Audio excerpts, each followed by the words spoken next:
Good morning everybody and welcome to episode 67. Today has been a bit of a dodgy one, so sit back and enjoy. Alright, welcome back. I'm going to say it from here. I have recorded the first half of the episode, which was the Southampton match. However, as it turns out, although I was connected to my microphone here, it wasn't connected to my computer for whatever reason. I'm guessing the kids pulled it. No bother. I'll do this from here. The match didn't really have any prevalence on the outcome anyway. I dropped one place. I'll go back over the news that I've already seen and we'll start the episode as if it's from here. Might be a short episode, so I do apologise. That said, it is a season review, so let's get into it. Alright, looking at the new arrivals, and we can see that Amouche came in with one appearance.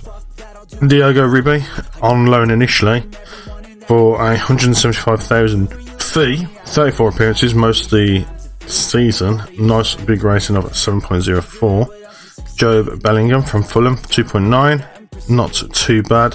The remainder of them kind of fell off. James Forster was apparently the best of the bunch, according to what this is saying. I would probably argue that and say it was Diogo Ribby. I presume you guys would too. The season's results then, our board expectation was to avoid relegation from the Premier Division, and our final position was 16th, which ultimately means we did what we set out to do. Our top scorer for this season was Joseph Burgess, who had 16 goals, and we only got a B- because we starved off relegation. The FA Cup then was to be competitive, and we got to the third round, which was probably not competitive considering that's where we went into. And again with the Carabao Cup exactly the same. We managed to beat Oxford United and then we got knocked out by Manchester City respectively, I guess you could say. Moments to remember. Our biggest win was Oxford, which was in the Carabao Cup. Which was, when you think about it, that's kind of sad. We didn't get anything better than probably 2-0 then, I guess, in the league. Oh, there we go, 3-2 in the league. So that was actually a really good game. I think that was very early on. It was, 29th of the 9th, 2029. Only like our second or third game, I think. Goal of the season, also in the same match then. Haig provides a perfect finish to an excellent team move by scoring a well-placed shot. Finances then. Club reputation has gone from national to national. That's awesome.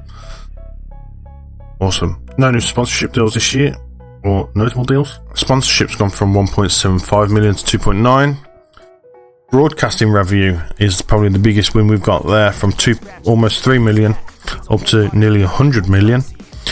Corporate and hospitality's gone up 100,000 almost. Competitive prize money has gone up to 9.6 million. We didn't have anything last year apparently. Match day commercial and retail is actually down, but that's not too bad. Sold just under 15,000 shirts with a 1.5 million sort of total. Taylor, Burgess, Haig, Orford and Anderson making up those numbers. This is probably the team of the season then. I would probably agree with this. Maybe put Powell out and Forster in. Maybe that'll become a bit more prevalent maybe next season, we'll see. As I said, Diogo Ribby there, as you can see, he's got 7.03. I would have put him down as my signing of the season, but apparently he wasn't. Accolades then, none for me. Fans player of the season, Diogo Ribby. Young player of the season, Diogo Ribby. Signing of the season, James Forster. I'd probably say Diogo Ribby was that as well. Goal of the season, Joe Haig. Top goal scorers, Joe Burgess. Most assists, prove it.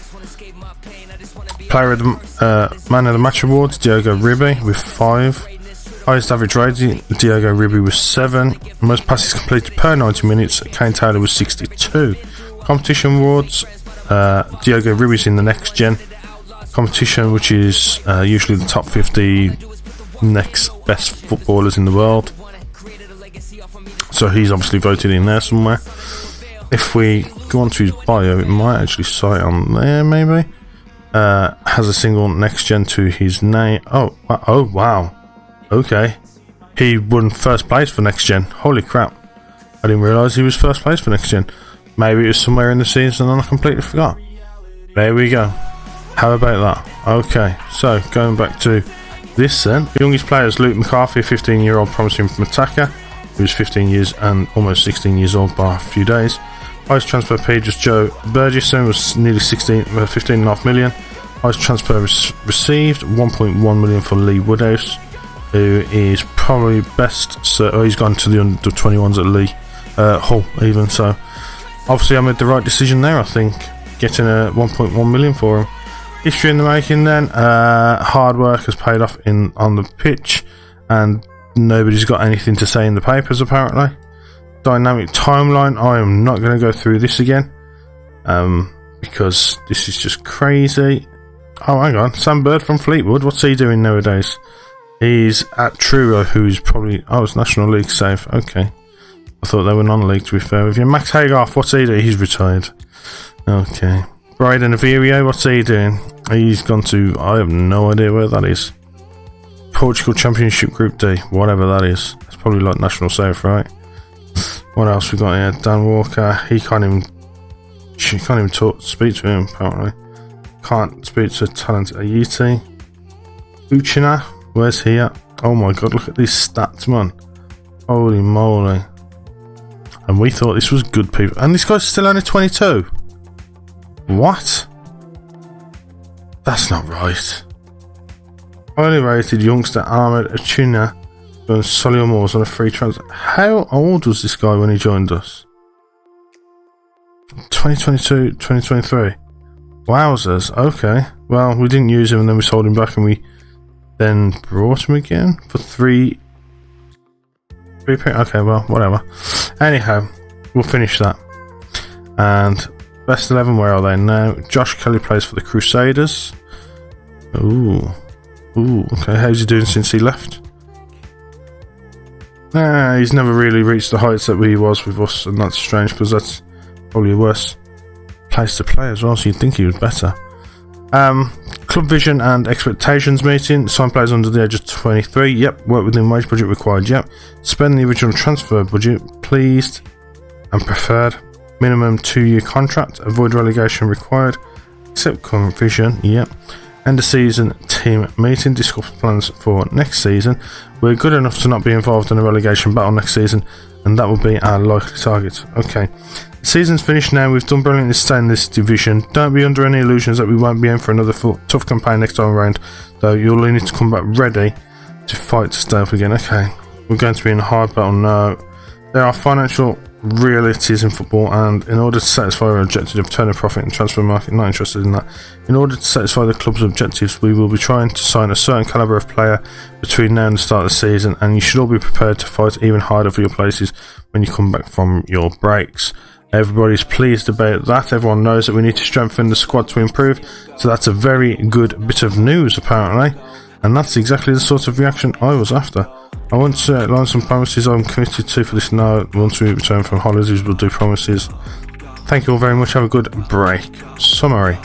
Everyone's happy. Off on their hollybobs. New season team report. Plenty of room in the wage budget for an additional £300,000 per week still available to spend. Of course there is. End of squad season break. Loans to return.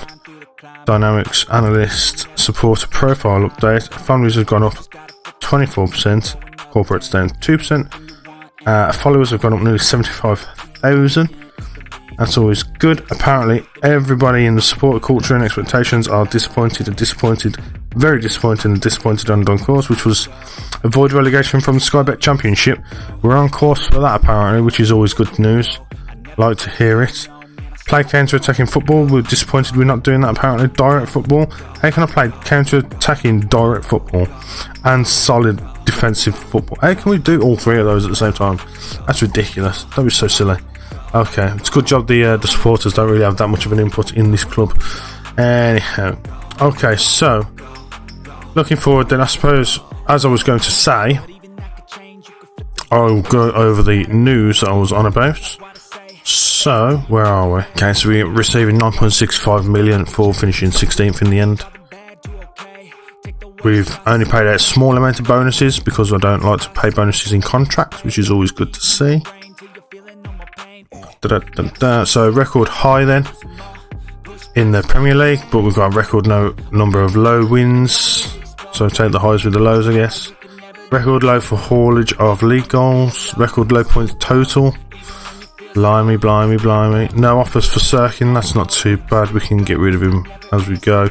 Board said initial budgets of £825,000 a week and a transfer budget of 48 million. This is what I was on about before.